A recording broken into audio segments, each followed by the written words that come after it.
Scott Parker here at PRI 2024. I'm at the Comp Turbo booth, well known for their oilless turbos, but they got quite a few other new things cooking this year. I'm here with Eddie, who's going to explain what's new for this year. Hey, how's it going? Eddie with Comp Turbo Technology here, home of the patented triplex ceramic system, which is a triple ball bearing design. And then we do also have, as he mentioned, our oilless line of turbochargers available in both water-cooled and air-cooled, meaning you don't have to plumb for anything, not oil, not water. And so our fluid-free turbochargers are excellent for mounting just about anywhere you want. Underneath the vehicle, behind the vehicle, remotely mounted, it doesn't care. Awesome. And I also heard that you guys, new for this year, have the CTR wheels? This is our CTRX compressor wheel. And for 2025, it will become the new standard. So it's standard issue, no longer an upgrade option. All turbochargers will come CTRX. And so it's essentially a reduced hub, and it gives you a larger usable surface area of a compressor wheel. And so if you're in a class rule where you're confined to a very specific diameter of compressor wheel, this will act like an even larger wheel because you have a larger usable surface area to work with. But the design itself also helps to reduce high pressure hotspots, and so you get a lower intake air temperature, more oxygen, more power. It is also lighter, so transient response is also higher. Overall, you get a performance benefit in spool up time, temperature time, and also, of course, the added volume as well. Gotcha. Now, those are just the compressor wheels. Correct. So the turbine wheels that you have now, can you talk a little bit about their design? Yeah, absolutely. So we're still using the same standard CTR series turbine wheel. And the CTR series turbine wheel is designed for the best transient response possible. And so this turbine wheel is something that gets your turbocharger lighting up as quickly as possible. And so even in applications with larger frame turbochargers, they can get them to spool up as quickly as a smaller frame turbocharger. So you get a lot of usable power, but of course you get the volume on the top as well. What are your wheels made out of? These are solid Inconel. Inconel. So you've got Inconel exhaust wheel, and then you've got a billet aluminum Billet compressor. aluminum. That is a 7000 series billet. Gotcha. Just out of curiosity, so you've got that you got your logo laser etched in there. That doesn't have any effect on the flow at all? Not at all, no. It is actually compensated for in the balancing. Oh, very cool. And so in the diesel world, sometimes they talk about 8 blade, 10 blade, whatever. What determines how many blades are in the compressor? So it really all depends on the application that it's designed for. In general, most often not a lot of diesel applications are low speed, high load, and so you get a massive amount of volume coming out of the engine at very low RPM. And so the main goal is to mitigate back pressure, right? So you have a lot of turbocharger combinations with a massive turbine side and a slightly smaller compressor side, because you're trying to mitigate some of that back pressure, that volume moving out there. And so you do end up with a turbocharger that sometimes moves at a slightly lower speed. And so in order to compensate, you can use a larger number of blades that can maneuver that air more effectively at lower speeds. The higher the RPM or the higher speed application you go with most general automotive applications, it kind of becomes it becomes a little backwards. So you trade that pressure for volume.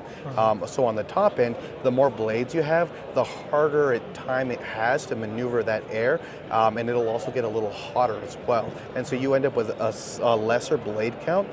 Or you can actually subdivide them too. This is a 7-on-14. So on the major diameter, we have 14, and then on the minor diameter, which is the compressor inlet, we have 7 blades. So it transitions from 7 to 14, and that helps maneuver air better at higher speeds without getting that air hot. And that's on this, which is the CTR, the CT43R. Now, do all the rest of the turbos in your lineup have the same blade count, or does that depend on the turbo? Yeah, so for the most part, we've had the most success. We've dabbled here and there with different blade designs for slightly different applications, but the best compromise for us always happened to fall on that 7-on-14 compressor wheel. And so our CTR and CTRX are both based on that same principle, the 7-on-14. Gotcha. So when you talk about your the previous wheel design versus this new wheel design, so the biggest thing that's changed is the blade angle and the pitch. Exactly.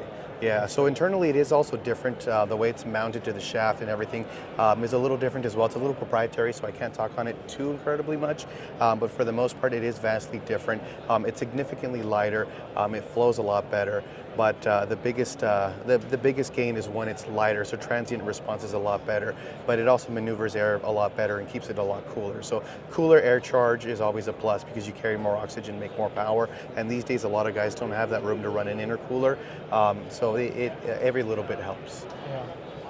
Can you walk me through the different options and what's best for what? So you've got oilless, oil-fed, water-cooled, walk me through those different ones. How do I know which one that I want? Absolutely. So anyone can benefit from an oilless turbocharger. I'm going to preface by saying that because where you can run an oil lubricated turbocharger, you can run an oilless turbocharger. And it has a lot of benefits. For the most part, at the bare minimum, you will always inherently have particulates in your oil, whether it be piston ring or bearing material. And that's going to slowly over time degrade your rotating assembly of the turbocharger. It turns into a grinding compound that opens up your clearances. The turbocharger starts to get a little looser, underperforms, it leaks, it smokes. Everyone knows that eventually you give it enough time, turbochargers will leak and smoke, and that's always a problem. When it comes to an oilless turbocharger, immediately that is no longer an issue. And so you have something that no longer gets cross-contamination.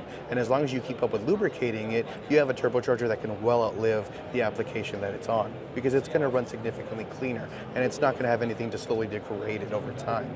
Now, some other added benefits of using an oilless turbocharger is that you can mount it just about anywhere.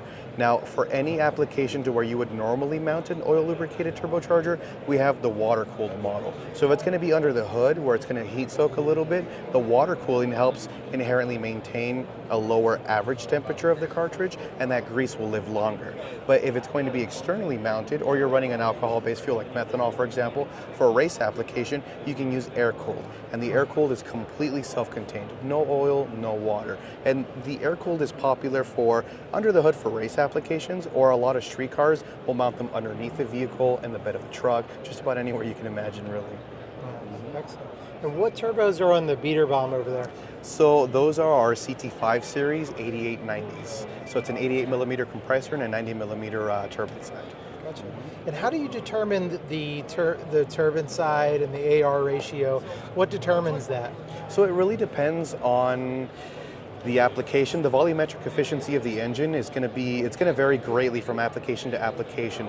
But essentially, it's a battle of, it all comes down to back pressure. And so back pressure is something that's really important and not really talked about too much in the turbocharger industry, but that's going to determine what you want to use and how you want to use it.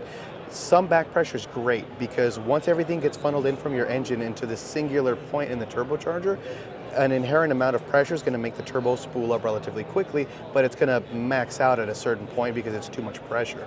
And so when you start to kind of fight that battle and finding that sweet spot, that's where you kind of determine what size and what AR you want to go with. Something like an LS-based application, priority number one is back pressure because LS, all the LS family, LM, LT, LQ stuff breathes phenomenally well, especially at low speed. So back pressure is always a problem, and they end up getting sized pretty big. Whereas you have something like the Ford Coyote application, S195 all the way up to S550s. You got lower displacement 4-valve engines. Back pressure isn't much of an issue with them. So you use a smaller turbocharger with them because they don't have the ability to light up the larger frame turbochargers at low speed. Excellent. Awesome. Well, thank you very much for your time. I really appreciate it.